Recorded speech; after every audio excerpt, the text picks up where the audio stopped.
So we now know what a flooding attack is, and we have gone over the March 2024 spam attack, which did cause quite a bit of concern for the Monero community. Now, I do have some bad news, being that we probably will never know what actually caused this attack. I mean, just look at the origins of Monero. Monero was initially a scam, which it forked off of in the very early days after it was discovered there was a pre-mine. So things like this happen in cryptocurrency, and you kind of just have to roll with the punches and, take it one day at a time. So this could have been a good actor looking to stress test the network. Perhaps they were hired by a company just to see what would happen if there were more transactions. Could have also been a bad actor looking for vulnerabilities to later sell to somebody else. It's very hard to tell, although I will say, because this attack only lasted about 4 weeks, I'm more inclined to believe that this was a good actor who maybe didn't have that much money and was just looking to play around with spam and not necessarily report it because they may get into a little trouble. Or maybe they were in communication with developers during or after, kind of saying, hey, I tried this out and so happened. What we do know, though, is Monero was spammed, and the proof of it, as I listed in the previous video, does seem to be pretty overwhelming. However, there are a couple other theories which we're going to touch upon in this video. The first of which was I saw posted on Reddit, and it was by an individual that goes by the name Anti-Darknet.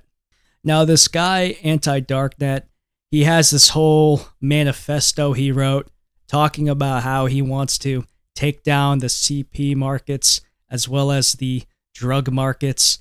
And in doing so, he claims that he used an exploit in Monero to do this. He links to this website. This is the website antidark.net. And right off the bat, if you explore this message board, you will quickly realize that this is all sock puppets. Some of these are pretty obvious, others are less obvious, but all the posts happen on the same day. There's no activity, there's no organic activity, and oftentimes people will be responding to each other within several minutes of each other. For example, this one is particularly egregious. This guy here posted an article about an admin that was busted, and he posted this at July 22nd, 2:31 p.m. And would you look at that, 4 minutes later, July 22nd, 2:35 p.m. And then yet again, July 22nd, 2:38 p.m. Yeah, very organic. People responding to each other immediately. Yeah, I kind of doubt that when literally nobody is using this message board. Look how few, replies that they have. Like, very inorganic, right? And look how many views they have relative to the replies. But if you read the content of the messages too, it just seems very inorganic, and it sounds like somebody talking to themselves, which you can do on your own time if you're interested. Now then, let's get to them talking about Monero. So here's the post that they have on their site. Again, July 22nd, 2:59 p.m. And if you scroll down here, right after his follow-up post at 3:10 p.m., well, would you look at that? A response immediately after at 3:14 p.m. So he thanked this guy Print L for letting us use exchanger funds, and then 4 minutes later, this guy responds. Highly organic, highly organic, right? Now, reading the attack, they say that they called it a black marble attack, which doesn't really make much sense because what they're going to describe is not a flooding attack for the purpose of anonymity or breaking anonymity, which is what a black marble attack is about. It's about probabilities of picking or selecting a black marble from a group of marbles, which is, the flooding attack. But instead, this is them trying to clog the Monero network, as they describe.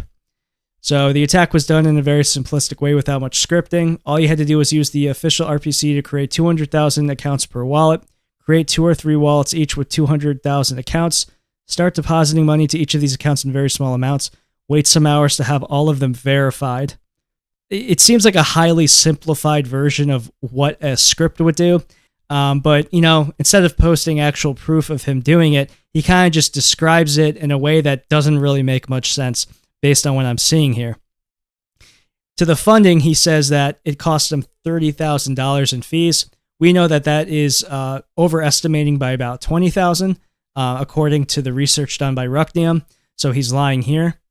And we then get to the results. So this is where he really starts to fall apart in what he's talking about.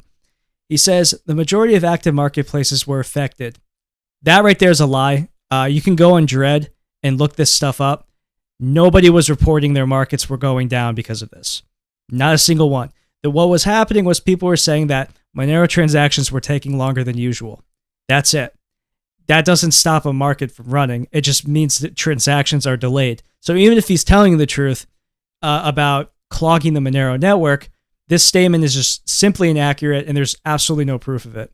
But moving on, he says not that they were affected not due to a bug in the Monero RPC, as their incompetent admins claimed, but due to the way they were coded to handle and verify sending out transactions. The delay in the network had the effect of delaying transactions, meaning when they were not sent, they would repeat again and again and again until a hash or some other verification is acquired. This sentence makes absolutely no sense.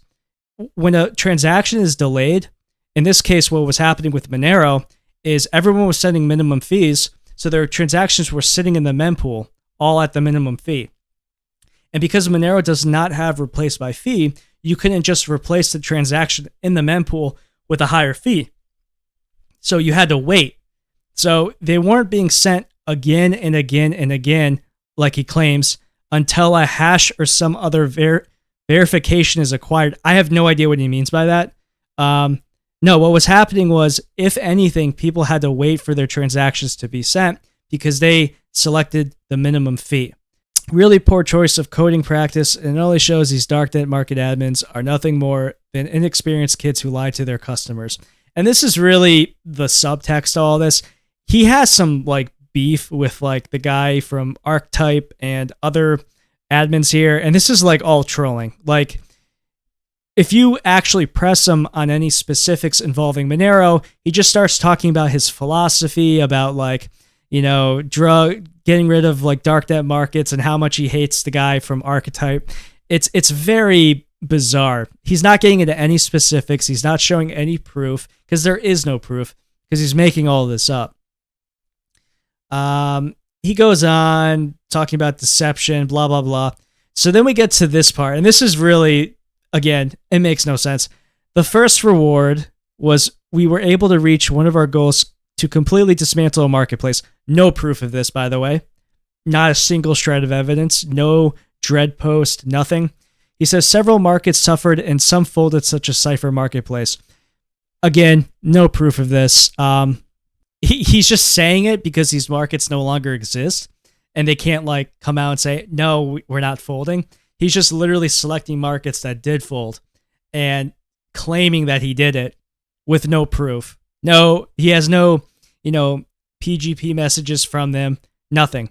And then he says that they were able to generate 300,000 in donations, which, again, he then claims that this was from Incognito, Cypher, and Supermarkets, which, of course, are markets that no longer exist, so they can't say we didn't do it. He's just claiming that he got these donations.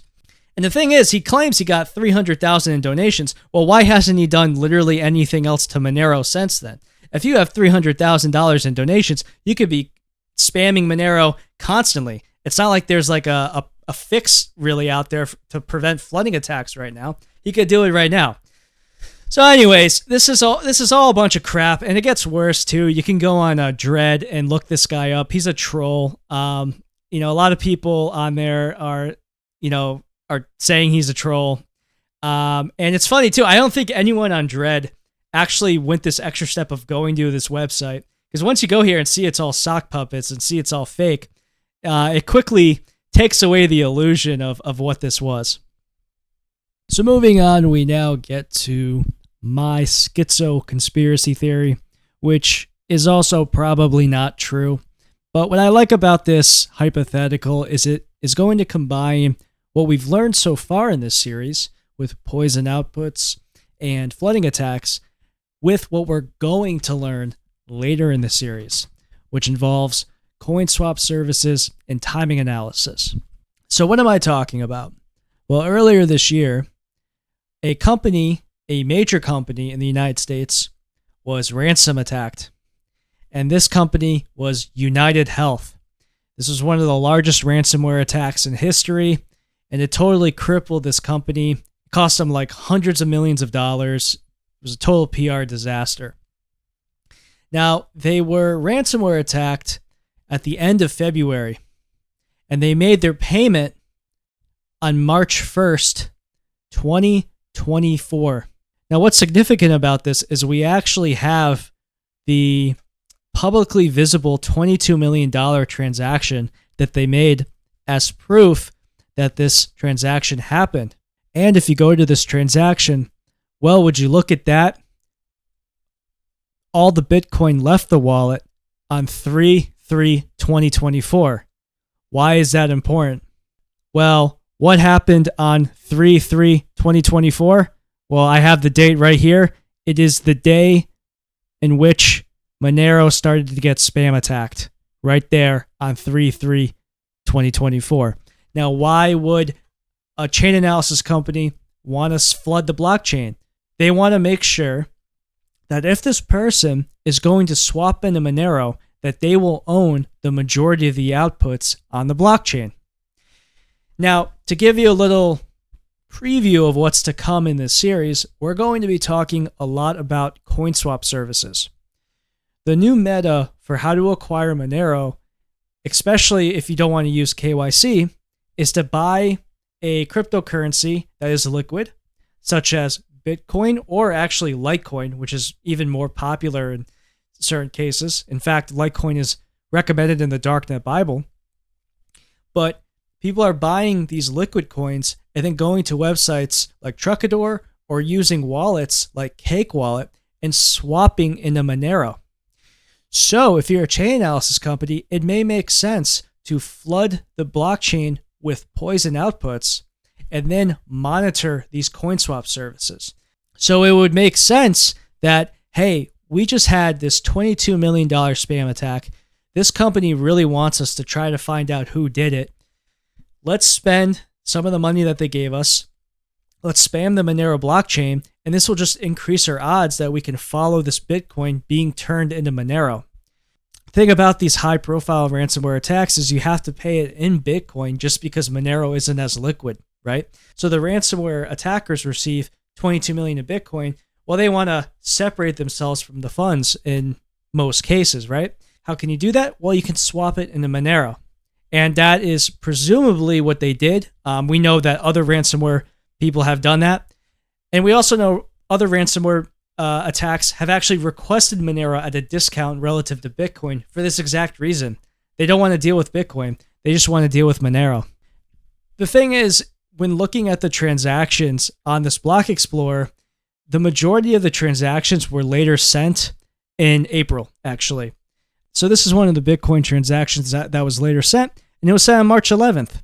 So if somebody was doing the spam attack, this would be a high candidate transaction to look at if they were swapping into another cryptocurrency. However, a lot of these were sent in April. Let's look at this one here. So we're going to go to this wallet address. And okay, this one was later sent on 3/12. So that is another candidate of, hey, we can mark this transaction and see where it goes, see where that gets us. Let's look at this one here. Went to this address. And we see here 3:30. So if we go back to the spam attack, 3:30 was actually after the spam attack had pretty much ended. And the rest of these transactions here are, in fact, even later. So this one here was at, okay, this one's at 3:27. So maybe I think that was like the last day of the spam attack. So maybe they could have had a foot in the door for this one. We'll check this one here. 4-2. See, and I think for the rest of these transactions in this original block, they're now all in April, which is after the spam attack had ended. So it's kind of unclear if they're still getting like residual effects from that initial spam, if this were to be true. So this is more of like a thought experiment, right? And I really want you guys to understand what I'm trying to get at, right? We have poisoned outputs. We have this concept of a flooding attack. Well, let's control the majority of the outputs on the chain. Let's lower the ring signature size to 5, right? So now we can monitor exchanges that accept Monero, but also coin swap services, and we can monitor these. And, you know, if one of these poison outputs ends up in one of these places, we can just flag it. And it doesn't even have to be the right person, but it's just part of the pile of evidence that we have. And if the guy has a, vaguely Russian name, we can use that as well. Keep in mind, too, that this type of flooding attack, really the purpose of this attack and how it was created was for the purpose of de-anonymizing Monero's ring signatures. Yes, Monero's network did get clogged, but the main reason that happened was because of a bug in the GUI and the CLI. So thank you for watching, and I'll see you guys in the next couple days.